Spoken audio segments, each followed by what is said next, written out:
was in Berkeley doing shopping. I wasn't there to protest, but I saw the protest and decided to come watch. Came around the corner and watched as one of the most peaceful protests I've witnessed became incredibly violent, and became incredibly violent at the hands of the police. There were a number of protesters walking peacefully, chanting, some of them speaking to the police and speaking ill, but nothing that called for violence.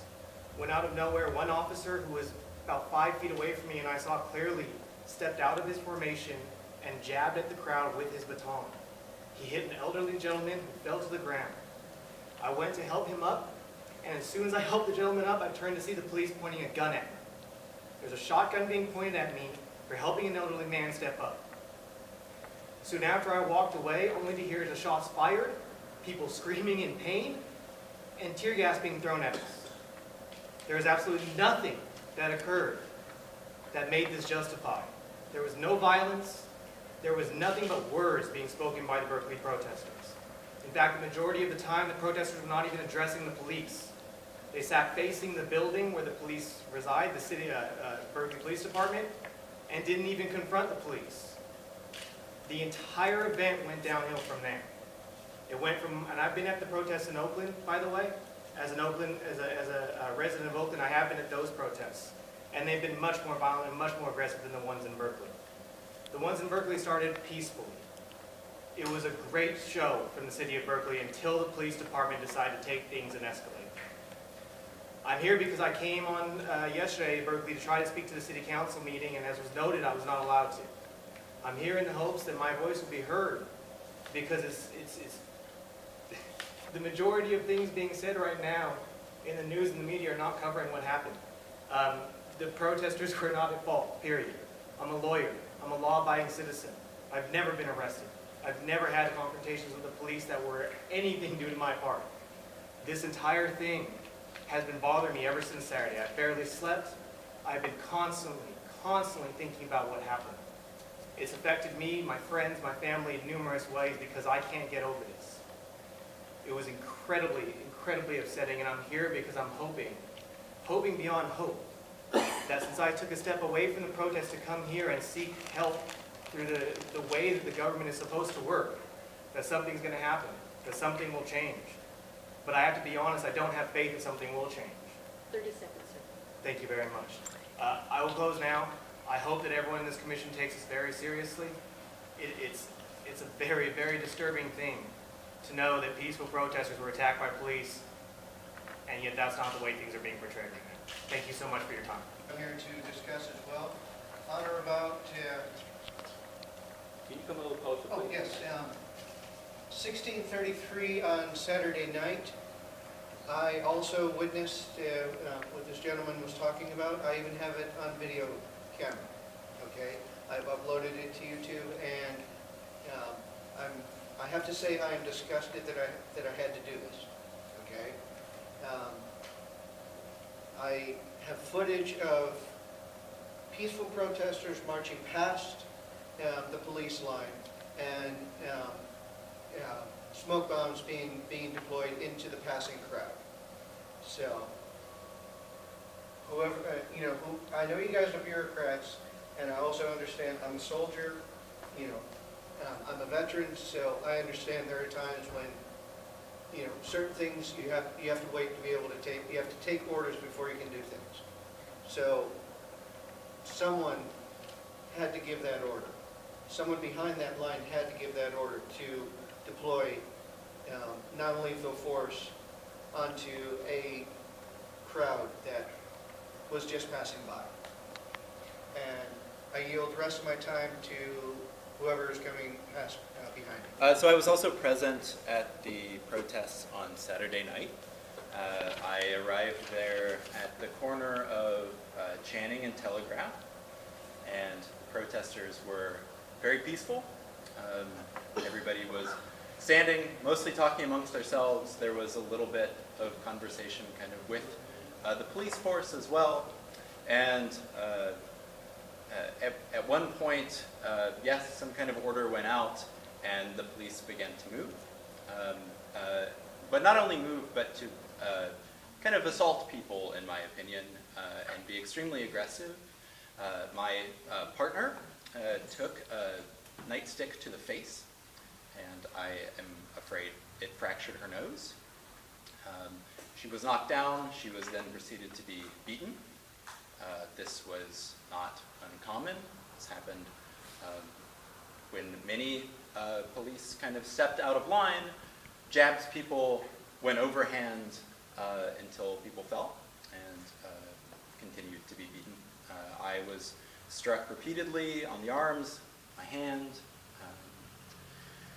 and I can testify to the fact that the protests were extremely calm for many blocks as we got pushed down.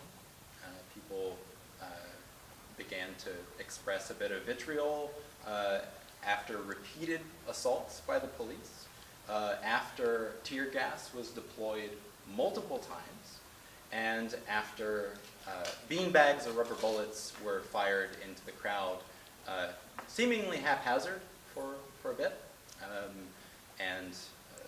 At one point there was a small fire that was started by the police. I think it was a tear gas cannon or some kind of incendiary went into a bush. Fire started, was promptly blamed on the protesters. Again, this was an incredibly peaceful protest, and from what I saw, a very well-paid protest. I'm incredibly disturbed by what seemed not only to be excessive force, but excessive force used capriciously, and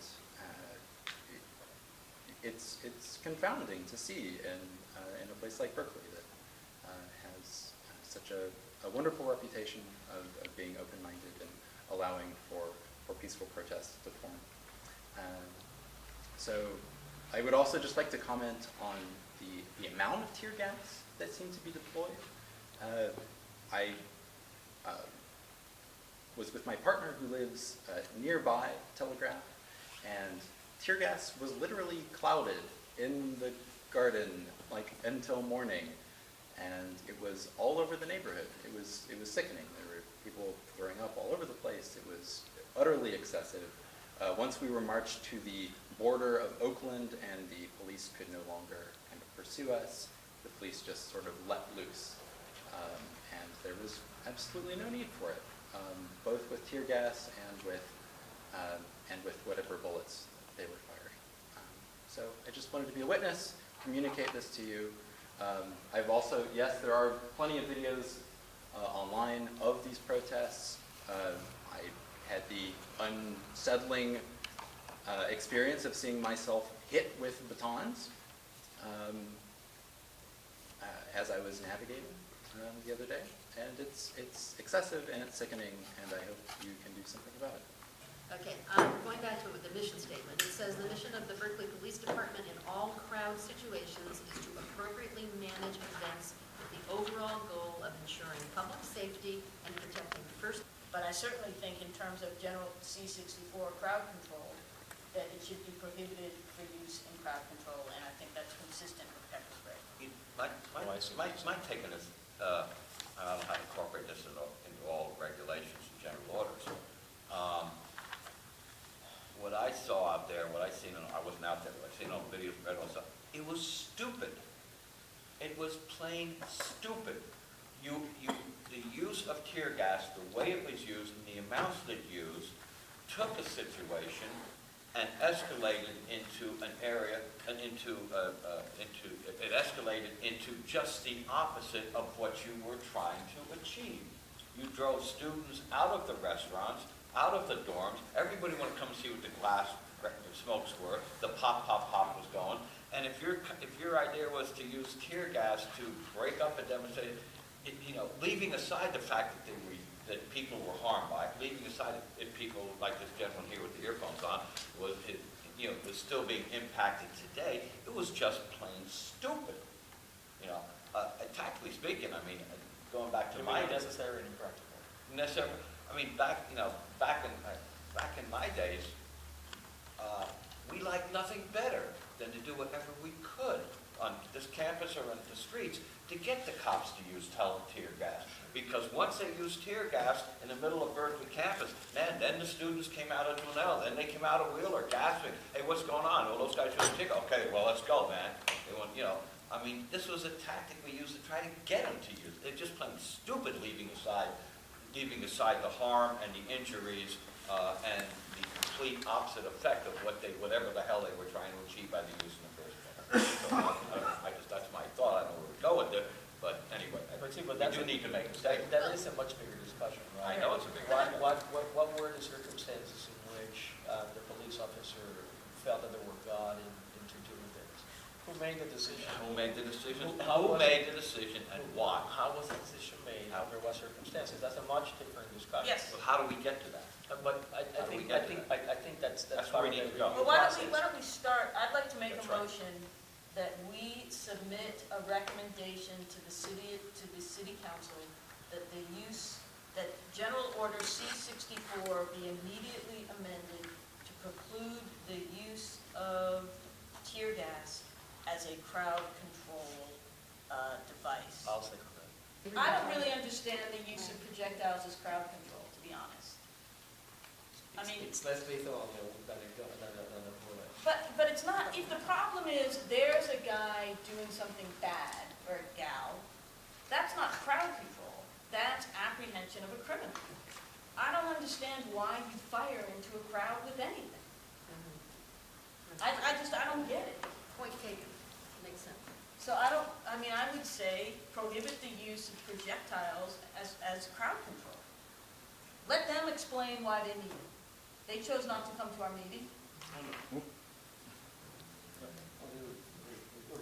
working. You know what, buddy? I mean, there's a lot of... Well, I just want to say, I'm not going to name any names, but I was at a meeting where the police officers showed up. They chose not to be here. Those were the day. They chose not to be here. They couldn't be here. They made priority decisions. Well,